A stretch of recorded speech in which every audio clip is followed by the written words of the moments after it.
Bienvenidos a Cruce de Palabras por Telesur. Soy Luis Hernández Navarro y hoy vamos a conversar con el historiador, periodista, escritor Fritz Glockner sobre su último libro, Voces en Rebelión, Puebla, 1964. Fritz ha escrito una de las obras seminales sobre la guerrilla mexicana, Los Años Heridos. Seguramente pueden verla a sus espaldas, la portada del libro, pero este es otro libro nuevo. Felicidades, Fritz. Gracias, queridísimo Luis. Un gustazo estar con ustedes, estar acompañándolos. Es obviamente un honor, un gusto, un placer. Sobre todo placer estar con ustedes. Estamos hablando de un libro que trata de un acontecimiento de hace casi 60 años, ¿no? En una ciudad a la que estás muy ligado, la ciudad de Puebla, en el estado de Puebla, vecino de la Ciudad de México, en el que un gran movimiento estudiantil popular logró, en un hecho prácticamente insólito por aquellos años, derrocar a un gobernador autoritario. ¿Por qué recuperar esa historia ahora, Fritz? Querido, de pronto las historias de la provincia en México pareciera que no existen. Somos un país acostumbrado al centralismo. Los poderes de la nación, los tres poderes del Estado se encuentran en la ciudad capital, la Ciudad de México, antiguamente el Distrito Federal, y pareciera que la provincia es algo así como una referencia anecdótica, casi campirana. Entonces, ¿qué resulta? Que a finales de la década de los años 50 y a principios de los años 60 del siglo XX mexicano, se generan una serie de movimientos no solamente tan estrictamente estudiantiles, agrarios o sindicales, sino una serie de movimientos cívico-populares que generan un enfrentamiento con el poder hermoso. ¿Y a qué me refiero? Por ejemplo, 1960. La organización popular en el estado de Guerrero lleva la caída del entonces gobernador Raúl Caballero Aburto, que era así como imposible que un movimiento cívico popular social derribara a un gobernador. Y luego aterrizamos en Puebla, en el 61, este gran movimiento que ahí sí es eminentemente universitario. 1961 es el movimiento de reforma universitaria en la Universidad Autónoma de Puebla, que curiosamente hay dos movimientos emblemáticos de reforma universitaria, como sabes, mi querido Luis: 1918, Córdoba, Argentina, y 1961, Puebla, donde ahí sí fue evidentemente una situación académico-escolar, por decir así, ¿no? Pero como este movimiento estudiantil trasciende a la sociedad y polariza a una ciudad tan conservadora como es la ciudad de Puebla, va a ser el inicio del movimiento cívico popular, mejor conocido como Lechero, de 1964. Y había que rescatar estas voces que no solamente tenían que ver con los lecheros, los estudiantes o los campesinos o los obreros, sino es la congregación de una sociedad que está oponiéndose a los designios de un gobernador tan dictatorial como en su momento en Puebla en el 64, en la figura de Antonio Nava Castillo. Fritz, estás hablando de un estado que tiene una cultura política autoritaria, un estado donde en la plena democracia de la participación popular en México a finales de los 30 con Lázaro Cárdenas, se establece allí el control de una figura, Maximino Ávila Camacho, que entre otras cosas trascienden historias de él, como que cuando quería comprar una casa y no se la querían vender, mandaba a sus matones a preguntarle a la señora o al señor si querían que le hicieran el cheque a su nombre o al de su viuda, ¿no? Esa cultura política autoritaria se mantuvo intocada a pesar de ese movimiento del 61. Es que es curioso. Puebla siempre he dicho que Puebla es un laboratorio social. A ver, querido, ubiquemos que la primera protesta estudiantil en el continente americano sucede en Puebla en 1648. O sea, aguas. ¿no? O sea, estamos hablando de, ubiquemos que Puebla es una ciudad que se funda para que la habiten los españoles como tal, y por lo tanto se fundan estos colegios reales, digamos, ¿no? Y la primera protesta en América Latina de un gremio estudiantil data de 1648 y sucede en Puebla, por ejemplo. Entonces, ¿a qué voy? Que como bien dices, Puebla es la contradicción de la lucha entre lo blanco y lo negro, el diablo y Dios, el comunismo y el cristianismo, ¿no? Entonces, no siempre ha sido su vocación autoritaria, que hemos tenido, por desgracia, una serie de gobernantes demasiado autoritarios, pero creo que también tiene que ver con el reflejo de una Puebla libertaria, una Puebla rebelde. No sé si me explique. Es la combinación, de alguna u otra manera, de las expresiones cívico-populares, ideológico y hasta sexuales, tomando en cuenta que mi abuelo es el primer médico que atiende las enfermedades venéreas de esta ciudad. Por eso me atrevo a decir que hasta sexuales. En esa lógica, pues, aquí han sabido convivir todo tipo de expresiones. Ubiquemos y recordemos la entrada de Maximiliano 1863, luego del sitio de la ciudad de Puebla. Recordemos que Puebla soporta después del 5 de mayo de 1862, para abril, mayo del 63, soporta 62 días de sitio y en contra de los franceses. Y no es derrotada, se entrega a la plaza, cosa que es diferente, ¿me explico?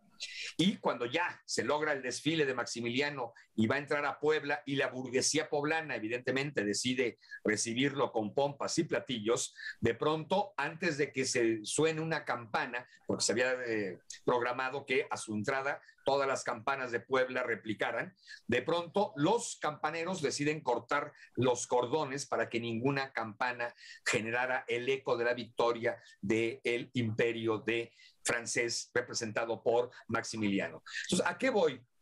Puebla es esto, Puebla es como la locura de una serie de historias, tanto de izquierda como de derecha, como de centro. Y a pesar de eso, evidentemente, hemos padecido hasta últimas fechas, te me fuiste al cardenismo con Maximino, pero por desgracia, no hace mucho tuvimos, por ejemplo, a un Rafael Moreno Valle. Y hoy en día no cantan mal el coro de las sirenas. Pero bueno, para no entrar en otro tipo de detalles, me queda clarísimo que mi ciudad, mi estado, es esta combinación de locura de una realidad, de locura del juego y el choque de ideas, que no podríamos definirla 100% como conservadora o como liberal, como otros estados y como otras ciudades de la República Mexicana. La ciudad de Los Ángeles y la ciudad del diablo al mismo tiempo. Cruz, cruz, cruz. Perdón, somos de las... cité 1648, primera rebelión estudiantil, pero también recordemos siglo XVIII, esta rebelión de monjas. Puebla es el primer lugar, el único lugar que yo sepa, donde se suscita una huelga de monjas, que relata maravillosamente Paco Ignacio Taibo I en su novela Fuga, Hierro y Fuego. Recordarás esa hermosa novela de Taibo, hermosísimo. Bueno, donde cuenta la rebelión de la huelga de unas monjas. ¿Sí me explico? ¿Cuándo se había visto que unas monjas se vayan a huelga? Aquí estamos hablando, a propósito de tu libro, de un movimiento de pequeños productores de leche que de la noche a la mañana son obligados a procesar industrialmente su producto, que antes distribuían prácticamente artesanalmente, casa por casa, como los que ya tenemos alguna edad conocemos, ¿no? Por ejemplo, que deviene un gran motín popular. ¿Cómo explicarnos esta transformación de un movimiento aparentemente inocuo en algo tan profundo, de tanto calado?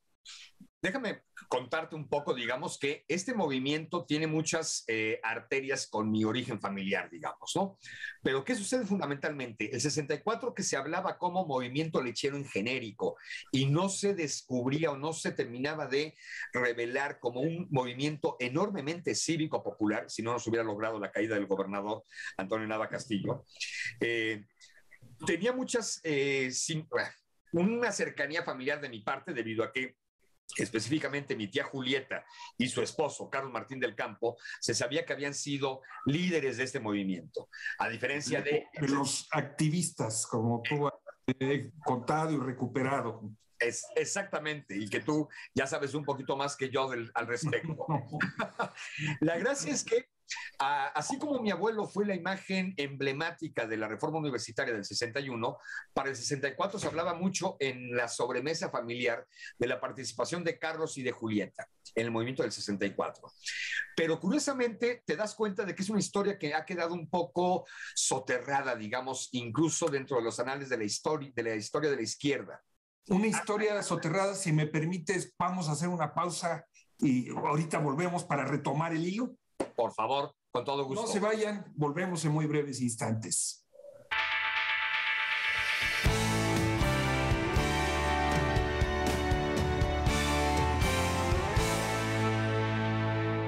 Estamos ya de vuelta en este cruce de palabras, conversando con el historiador, escritor, periodista Fritz Glockner sobre su último libro, Voces en Rebelión, Puebla 1964. Y antes de irnos a la pausa, Fritz, nos estabas platicando cómo esta historia de este movimiento que tú has caracterizado como cívico-popular estaba soterrada. Y nos hablabas de este grupo de los activistas. Si nos retomas la historia, por favor. Claro, entonces por un lado tienes esta referencia familiar, ¿no? Que se hablaba en las conversaciones de sobremesa familiares, y de pronto en el Archivo General de la Nación, cuando se abren estos archivos de la Dirección Federal de Seguridad en el 2002, que yo me convierto en un, casi tenía yo una celda, al igual que mi papá en el 74, ¿no? Porque me fui a hospedar durante 18 meses para hurgar en lo que buscaba yo la información de la historia de la guerrilla en México, y me encuentro el archivo de la DFS sobre el 64. Y cómo a partir de abril la Dirección Federal de Seguridad dio seguimiento paulatino, casi minuto a minuto, de lo que sucedió en Puebla entre abril del 64 y noviembre, cuando cae Antonio Nava Castillo.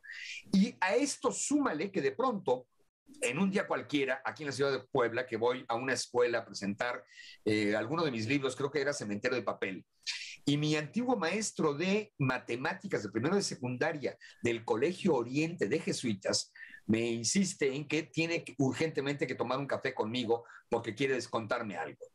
Termina la presentación, bla, bla, bla, preguntas, respuestas. Siempre una presentación es un alimento al ego, domino el ego, lo bajo a la realidad. Me voy a tomar el café con mi antiguo maestro Miguel Ángel de Matemáticas, y él me confiesa que había sido agente de la Dirección Federal de Seguridad y que había estado vigilando a mi familia. Imagínate qué hermosa historia. Y que me quería regalar el archivo que había organizado periodístico, de información, de volantes, de fotografías sobre el 64. Entonces, cuando te cae eso en la vida, dices, es un hecho que nadie ha pelado, es una situación que hay que contar. Es una lógica de que en la sobremesa de familia habías estado escuchando pedazos, retazos de la historia, pero que nadie se ha dedicado a hurgar bien en ella. Y con todo este material y las referencias, pues fue que me decidí sentarme obligadamente, ¿no? De pronto las historias escogen al escritor y no tanto el escritor a las historias. En este apasionante rompecabezas que armaste, de los que nos estás contando, una de las piezas es el expresidente Luis Echeverría Álvarez, que está a punto de cumplir 100 años de edad, juzgado por genocidio, que en entonces era secretario de Gobernación, y que tuvo que ver entonces con el conflicto, y que, según tú narras, pues es a lo mejor mi impresión personal, pero daba la impresión de que lo que quería era que el movimiento se desgastara, no había intención de meter la mano para solucionarlo. Me queda clarísimo que la mano metida, todavía no era secretario de Gobernación en el 64, es encargado de despacho Luis Echeverría. O sea, recordemos que era subsecretario, y cuando se va de candidato Gustavo Díaz Ordaz, él entra como encargado de despacho, no el secretario como tal, y a él le explota, por decir así, o él tiene que ver con esta trama histórica. Y para mí tiene muchísimo que ver este individuo, debido a que el general Antonio Nava Castillo era amigo del presidente saliente, Adolfo Ruiz Cortines. Adolfo López Mateos. Adolfo López Mateos. En el 64, sí. 64, Adolfo López Mateos, y era íntimo amigo del presidente electo, Gustavo Díaz Ordaz. Entonces, para mí era así como, ¿cómo es posible que en la coyuntura de la transición, entre los meses de septiembre, octubre y primeros días de noviembre, se genere una situación donde el gobernador electo del estado de Puebla, amigo del presidente saliente y del presidente entrante, termine renunciando?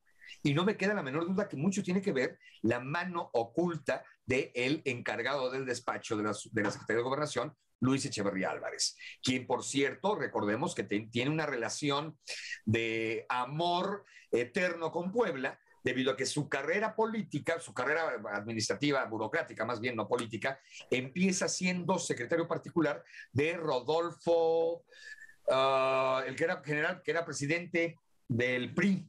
Del PRI.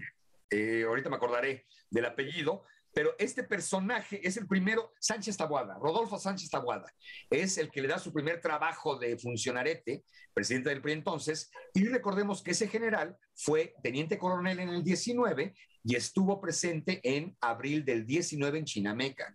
Sánchez Taboada es de los que disparó en contra del caudillo del sur, Emiliano Zapata. Y luego crece su carrera política, llega a ser general, llega a ser presidente del PRI a fines de los 40, principios de los 50, y es cuando contrata a Luisito Echeverría como su secretario particular. Por eso Luis Echeverría tenía una relación, sus amores, digamos, están asentados en este estado, en esta ciudad, debido a que su jefe era poblano. ¿Dirías que este movimiento cívico popular del 64 es una especie de anticipación del movimiento estudiantil popular del 68 en México? Totalmente, totalmente. Yo no puedo explicarme el 68 sin el 64 poblano, sin el 60-61 de Guerrero, sin el 56 del Politécnico Nacional. ¿Me explico? O sea, de pronto acostumbramos a cercenar la historia, seccionarla, casi como convertirla en un solo núcleo. Pero la historia es un proceso de acumulación de fuerzas y de pasiones que se van construyendo con el tiempo y que, quieras o no, vas heredando sentimentalmente la rebeldía, la rebelión, la música, la literatura, ¿no? Y evidentemente, si no hubiera existido un 64, un 61, un 60, un 56, no se hubiera suscitado un 68 en la Ciudad de México, me queda clarísimo. En tu libro, y nos lo acabas de mencionar, hablas de tu tía Julieta, hablas de su pareja, Carlos Martín del Campo.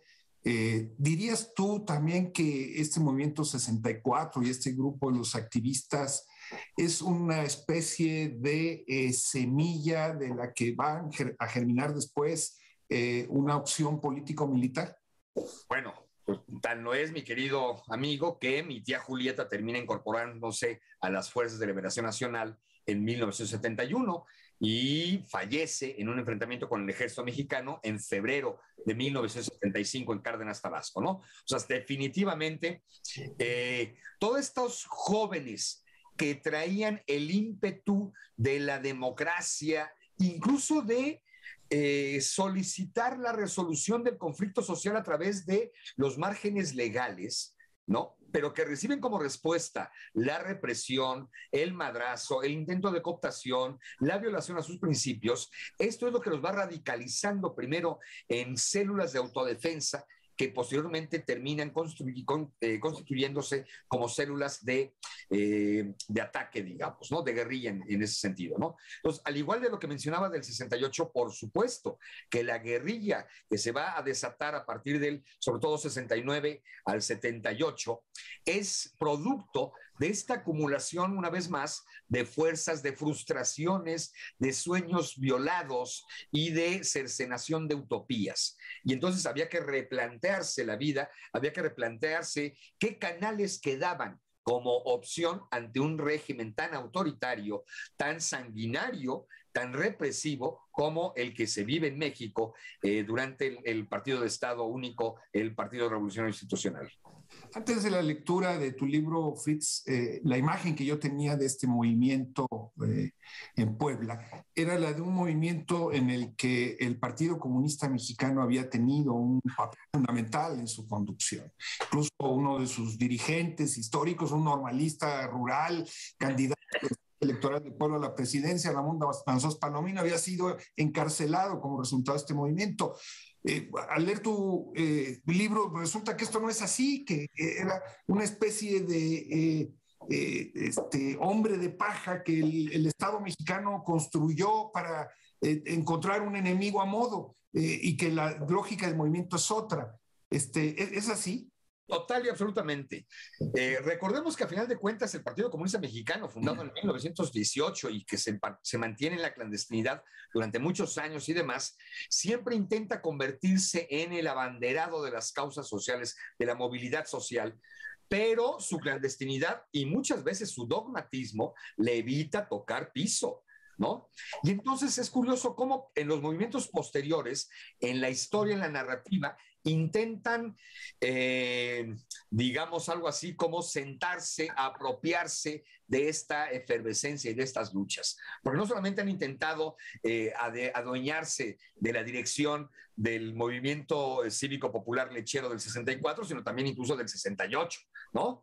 Lo que pasa es que ha habido muchas voces en el 68 que le han dicho, hey, espérate, sí hubo miembros de la Juventud Comunista, tanto en el 68 como en el 64, como, recordemos, el rompimiento diciembre de 1970 con la Juventud Comunista de Raúl Ramos Zavala, ¿no? Para precisamente ante la crítica de la inmovilidad, de la burocracia, dogmatismo del PCM, no habían estado a la altura del movimiento estudiantil o de otros movimientos campesinos, obreros y sindicales, ¿no? Ferrocarrileros incluso.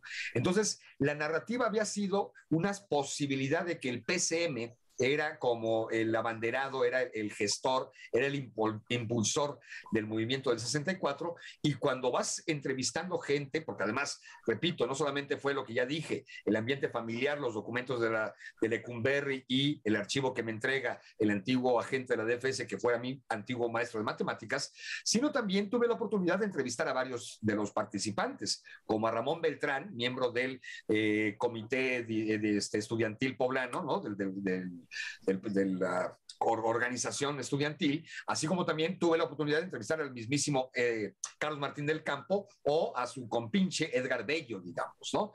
Que fueron protagonistas de esta historia, y ahí es donde te vas dando cuenta que la organización del PCM no tenía el peso ni siquiera como para mantener ni los cuadros ni la estrategia como para generar esta efervescencia impresionante del pueblo.